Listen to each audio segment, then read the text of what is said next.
do we have international clients, and have we worked with SEO audit and things for those international clients? I would say the question I want to ask you is, have we done that? I guess all of our clients are international for you. Yes, they are. They are. So I don't know how many of Edgar Allan's previous and current clients are international, but I have done SEO on an international level. So I've got 6 years of experience working on the SEO for international brands that were based in Australia, Bolivia, Chile, Colombia, France, Germany, Ghana, Greece, Japan, Mozambique, Nigeria, Panama, Peru, Portugal, South Africa, the United States, Zambia, and Zimbabwe. is the short answer. Yeah, that is a lot of countries. So I do have a very good grasp of like international SEO, because it's basically standard SEO. The only time it gets like complicated is if you're one brand and you have multiple languages. That's the only time it gets a bit sticky. But if your brand is based in a country outside of the US, it's just a case of me having to just recalibrate the tool so that it's pulling the SEO from that country specifically. Okay. Sorry, yeah. Go ahead. And then even then, you still get a report on where your traffic is coming from. So just because you're based, like you're a .com or you're a .co.za, doesn't mean you aren't getting international traffic. Often with our clients in the US, you can see that, yes, the majority of their traffic is coming from the US, from Google, but then they'll also have traffic sources from other countries. And that shows up in our reporting.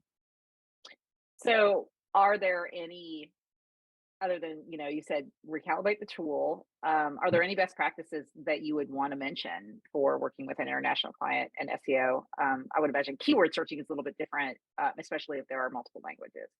So yes, that is the only, like I said, that's the only time it gets a bit sticky, is if there are multiple languages. So obviously, like if you're in Mozambique, you're going to be speaking Portuguese, but you won't just be speaking Portuguese. You won't be speaking Brazilian Portuguese. You won't be speaking Portuguese. You will be speaking Mozambican Portuguese. So it's a completely different dialect, and their search terms are also colloquial. So it also depends on what they search within that country, which can also be determined by our audits. It's not impossible, but it's just something that you have to be aware of. And if you have two different versions of a site in a country, so say you have an English version of your site in Mozambique and you have a Mozambican Portuguese version of your site in Mozambique, it has to be handled with subdomains. The language site has to exist in a separate subdomain, otherwise it confuses the algorithm. Perfect. But other than that, it's the same practices. SEO is an international standard set by Google, and yeah, that's what you just have to follow.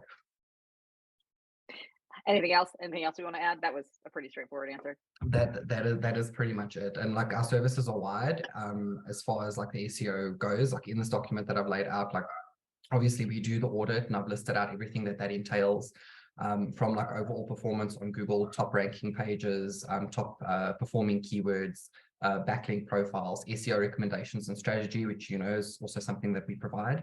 The keyword research itself, and again, you've been through that, where we make sure that the client is targeting the correct keywords that will bring in the most traffic and doesn't cost them a lot of resources to rank for. And then the implementation of which, and then obviously we also offer the support after handover. We offer that as an option for our clients. So yeah, that's it in a nutshell.